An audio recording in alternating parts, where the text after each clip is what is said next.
Hello, my name is Shallow. Before we get started today, I want to take some time to address a few comments I got on the last PlayStation Doom video, specifically about some CRT shader stuff. People had some questions and comments about that. I want to talk about those real quick. If that's not something you care about, go ahead and just skip ahead the next couple minutes. We'll get straight back into the exclusive PlayStation Doom maps.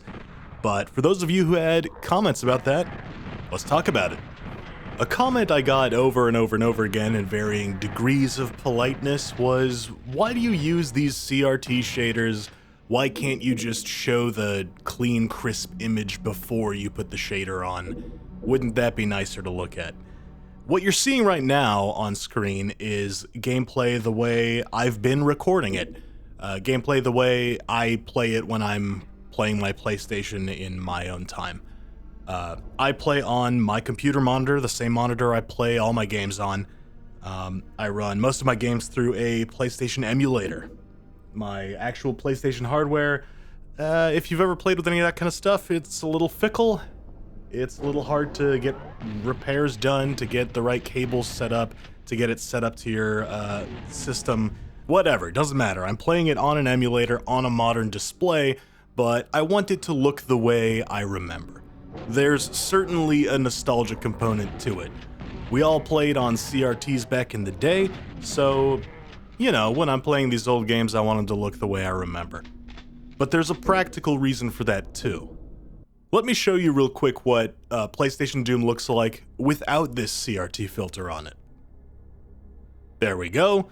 Nice and crisp, you can see everything. Oh wait, no, this isn't PlayStation Doom, this is GZ Doom, running a WAD called Consolation Prize. It's a recreation of a lot of the maps and features PlayStation Doom introduced, but critically, it is not running on a PlayStation, not running on the version of the Doom engine the PlayStation port uses. This is in fact running in GZ Doom, an engine that isn't the Doom engine. No matter how many times people say it, it's an entirely separate engine that happens to run Doom WADs. It's a whole thing.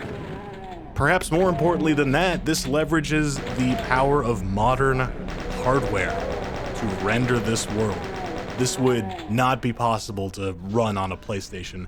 The PlayStation would not be capable of doing this, even though, yes, these are the maps from the PlayStation. This is the lighting the PlayStation uses, the sound the PlayStation uses. It's all working very hard to make the PlayStation atmosphere happen. If you try to put this on a PlayStation, it explodes. You know that old joke about if you gave a kid from the 1700s a Gatorade, he would die immediately? That's what this is. I'm not putting down this project. It's a very cool project. I definitely enjoy playing the game like this. It's not what I'm doing with these PlayStation Doom videos. I'm looking at the original game, the original package, the disc image straight off of the old black CD that came with the PlayStation. So let's move on from this. Let's look at the PlayStation Doom without the filter. Here we go. Okay, so those of you who wanted PlayStation Doom without the CRT filter, this is probably what you were expecting. A little crunchier looking, you can't look up and down the way you can in GZ Doom, and oh wait, no, this still isn't the PlayStation, this is Doom. This is a reverse-engineered PC port of the PlayStation Doom port. This, again, requires a disc of the PlayStation version to run, but is only pulling map and texture and sound data off of that, and is running it in its own engine. This is kind of like the GZ Doom situation, but it's not GZ Doom. This is an engine purpose-built from the ground up, reverse engineered from the PlayStation port, specifically to run PlayStation Doom on PCs. That doesn't mean it is the PlayStation port running on PC. Different thing entirely. I know it looks similar, it's different. Trust me. Again, this is a very cool project. I'm not putting this down in any way. None of these are, I'm not doing a tier list. None of these are better than any of the others. These are all lateral. You know, they're all equally valid ways to enjoy Doom. Critically, they are not the same thing, though. Yeah, it is important to remember. Just like GZ Doom, this requires modern graphics hardware to run. This couldn't possibly run on a PlayStation, on the PlayStation hardware. You need a modern graphics card to do what this is doing. Yes, it's the PlayStation Doom maps. Yes, it's got the colored lighting. It even uses a controller. It even requires the original data from the Williams Entertainment guys from the PlayStation disc to run this, but to actually render it onto the screen to make this happen, you need modern hardware. Can't do this on a PlayStation. Okay, I've pulled your leg enough. Let's actually look at what the PlayStation port looks like without the CRT filters. Again, I don't have my PlayStation set up right now, and in fact, I don't own a capture card, so I wouldn't be able to capture anything off of it even if I did. So this is running in an emulator, so I guess, technically speaking, you would need modern hardware to do this too, but only because it's emulating original hardware. This is as close as I can get for you. I'm not a retro tech channel. If I was, I'm sure I would have a better way to do this, but this is an emulator emulating the original PlayStation hardware the way it would display its games. Without the CRT filter, as you can see, looks like a bit of a mess, doesn't it? It's really pixely, it's got some ugly dithering happening, and that's normal. That's completely normal. Every PlayStation game kinda looks like this, under the hood. I'm saying under the hood, but you're looking straight at it. The problem is, with the way we're capturing this, we're sort of intercepting the signal prematurely. What the PlayStation puts out is the first step in a process. The way games were made back then, the CRT was not considered to be something that was holding the game back. It was just sort of a reality that in the end it would be seen on a CRT, so you built it from the ground up with that expectation. You didn't eventually get to the final picture and go, oh man, it looked so great before, but now the CRT has ruined it. You'd look at it and go, okay, yeah, the CRT signal did what I expected it to do to the data I fed in, and we got the expected result out. Does that make sense? The data streaming from the PlayStation was the first step in a process. The developers expected then for a certain amount of signal interference to be introduced through the cables you used, and then for some further distortion to happen through the way the cathode ray tube would generate a picture on your screen. But of course, we're not doing all of that. With this emulator, we don't have the cable signal distortion. We don't have the CRT. We just have the raw data. We just have the first step in the process. So it looks a little weird, and importantly, it doesn't look the way it's supposed to. It doesn't look the way the developers, the designers, the artists wanted their game to look. But this is all we've got. I did have one kind of amusing comment. I wouldn't normally laugh at this person, but they were rude as hell, so fuck them. They said, instead of using these CRT shaders, why don't you just buy a CRT and run your games on that? I don't know if you know how YouTube works, but I'm not pointing a camera at my screen to make these videos, my guy. Even if I was running this on a CRT right now in front of my eyeballs, the picture you would be getting, what OBS would be recording right now, wouldn't be the end result output on the CRT screen. It would still be this. It would still be what's coming out of the PlayStation, possibly with some cable signal distortion, depending on how you set that up. But you wouldn't be getting the end result anyway.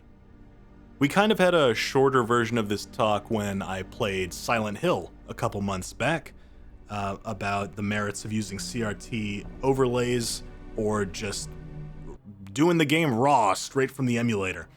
I'm certainly not the first person to run into this issue.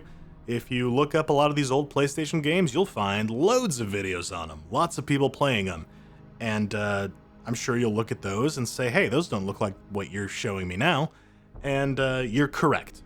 It's pretty rare for people to just upload this because it looks bad, and it doesn't look the way it's supposed to. So usually what people do when they're playing with emulators is they will add on some kind of emulation hacks or other additional processes on top of the game to make it look a little better. They will either upscale the end result image entirely, or they will, again, leveraging the power of modern graphics cards, use the emulator to render the textures clearer and the even the models at a higher poly count than they originally have. You can do all that thanks to emulators, and usually that's what people do. It looks pretty good depending on what you do with it. It's not really what I'm interested in doing here, partially because so many other people already do that. I would rather not just throw another thing onto that pile that's already been made. I'd rather do something a little different. Like I said, I enjoy the nostalgia of going back and remembering these games the way I played them back in the day. So if I'm gonna put a video out there about PlayStation Doom when there's already a million PlayStation Doom videos on the internet, I would rather mine be a little different instead of just the same thing everybody's already seen. Maybe in some small way that'll add to the discussion. I don't know. Maybe there's some value in that, to be determined. You decide. So that's the other option. Instead of upscaling everything, again, using your hardware to make the data look better, I've instead decided to use my modern hardware to try to emulate a CRT. I wasn't previously a big fan of doing that. CRT overlays and emulation have really only gotten really good relatively recently. They used to look pretty bad in my opinion, but I'm glad we pushed through that ugly phase because some of the stuff being put out now is great. I'm not recording this while watching my video, so hopefully while I've been waffling on here, I'm cycling through a couple of different CRT emulators for you so you can kind of see what the difference is. They're subtle, there's a lot of tweaking you can do. Usually I just go with CRT Royale straight out of the box. Maybe there's some additional tweaking I could be doing to make it look better. I don't know. You tell me. If you're familiar with that stuff, throw me some suggestions. I'm always open to that. One thing I will say that I think is probably causing some of the complaints is, and this is my fault for not thinking of this, it's obvious, kind of, what you are watching this video on is another layer to the puzzle, right? CRTs were huge, and they were all the way across the room from you when you were looking at them. That may be another reason some people are not remembering it looking quite like this, is because many people played Doom on their PCs, and a CRT monitor for a computer was very different from a CRT television. You were sitting closer to it, so they made them differently. Doom looked different on your computer than it looked on the TV when you were playing it on the PlayStation. But this emulator, this CRT overlay, is designed to replicate what a TV's CRT output would look like. So actually when I'm playing this, I'm sitting very differently from when I'm playing Doom with GZ Doom. I'm not sitting nearly as close to my screen. I'm kicked back in my chair. I've got my controller in my lap. I'm comfortable. And you are probably watching this video in the same way you watch every other video, which, you know, if you're anything like me, it's in your bed with your phone 2 inches in front of your face. And, you know, that's on me. That probably doesn't look great, I will admit. That's not ideal viewing conditions for a CRT. I would encourage you, if you can, to maybe put this on a bigger screen and sit further away from it. That's kind of what these screens were designed for, so if you're having trouble looking at this, maybe try that. In the meantime, I will continue to research this CRT overlay stuff. I'll keep tweaking at my settings, see if I can get it looking a little better. I am always aware that when I'm recording stuff, it's not just for me, it is going on YouTube for viewing, which is why I often play with the settings I do in GZ Doom. When I'm playing for myself, I do tweak things a bit, but I have made changes to make viewing a little nicer, and maybe I need to keep that in mind when I'm doing PlayStation stuff as well. That had really not occurred to me until I started getting all these comments. Anyway, just wanted to talk about that. I needed to address the allegations. Alright, that's enough. On to the game.